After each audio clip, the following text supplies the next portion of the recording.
Nope. It's been a while since my last entry. I was actually starting to think this whole thing was over with. The last couple of days quickly killed my wishful thinking. To address some suggestions made by all of you, I am looking into getting a gun, but the application process for my license is taking longer than I expected. I'm allergic to dogs, as is Jennifer, so if we got a guard dog, it would have to be hypoallergenic. That usually means the dog won't do much, but at least it can bark at any potential intruder, which would be helpful. A lot of you suggested I set bear traps. I'll pass on that. Lastly, many of you suggested the most obvious of solutions, which I'm stupid for not having already: a security system. We went ahead and had one installed. The exact brand is not important, but I will say that they hooked us up with cameras, motion detecting lights, door and window alarms, and even the ability to control the system using an app on my phone. We had the system installed less than a week after that night with the crazy lady. We were all a bit paranoid when nighttime rolled around, especially Jennifer. She couldn't sleep. I would wake up around 2 or 3 in the morning and notice her bedroom light was on.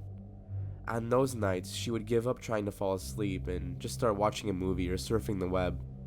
It was beginning to affect her college work and job performance.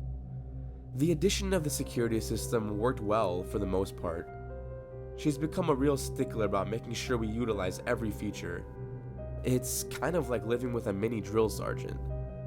Things were finally starting to get back to normal, until a few weeks ago. Those living in Middle America probably know that we had a blood moon eclipse. It was pretty impressive to watch, especially knowing it only rolls around every 33 years. The days that led up to the actual eclipse were also pleasant. The full moon was bigger and brighter than normal. Now, I've heard that full moons have some type of correlation with odd behavior in people, but never really believed it to be true. I'm not even sure if I believe it now. All I know is events began to escalate as soon as the moon began to become prevalent. It started with the motion detecting lights. I'd wake up and notice the light reflecting on the wall outside our bedroom. We have several windows that would allow light to shine through into the house if we didn't close the blinds. The man installing the lights explained that animals could sometimes set it off if they were big enough and got close enough to the door.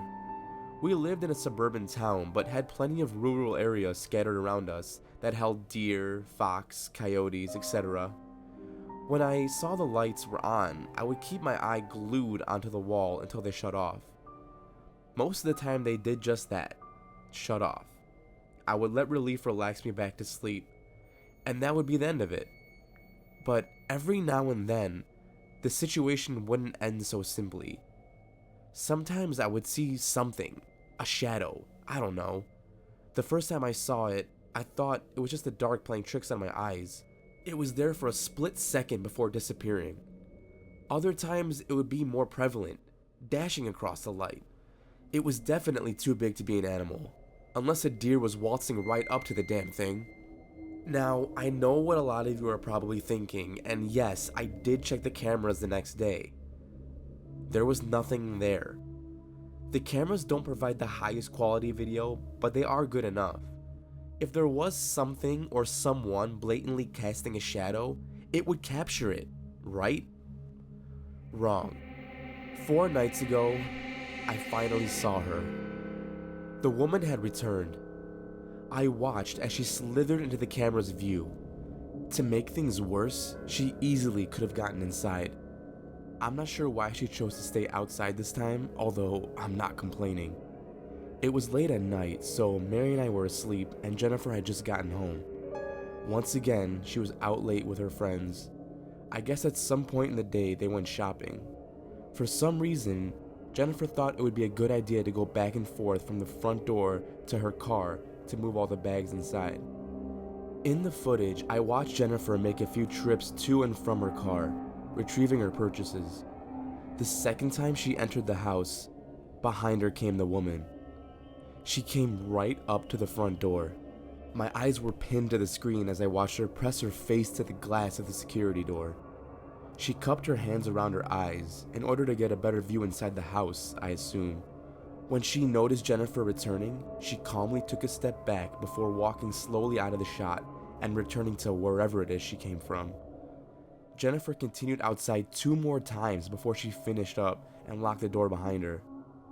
Here are some of the screen caps I took from the footage.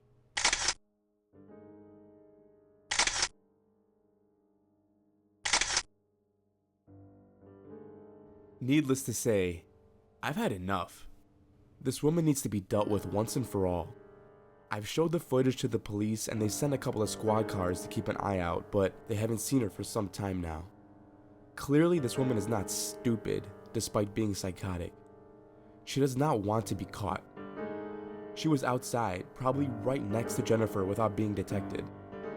Who knows what could have happened if Jennifer actually saw her? It makes me sick just thinking about it. I've decided to take things in my own hands. I've taken a few days off work, and I'm going to spend the next couple of nights outside. I'm going to hide out somewhere that I can see my front door. When this freak comes around, I'm going to confront her. She might be a threat to us while we're asleep and unprepared for her, but face to face, she would be stupid to try anything. If I remember correctly, I have nearly a foot and an easy 50 pounds on her.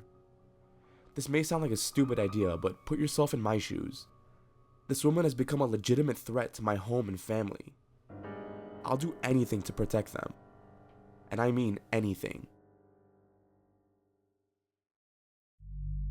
Thank you for listening, and we hope you enjoyed this video. If you did, give us a like or let us know in the comments below. And be sure to subscribe for more creepy videos that'll have you saying nope. It's October 31st, and that means it is Halloween. We're hoping everyone has a great holiday. It also means that tomorrow kicks off our next monthly movie giveaway. Follow the link in the description to find out how you can win. Again, we'd like to wish everybody a very happy Halloween. Be safe, have fun, and most importantly, stay creepy.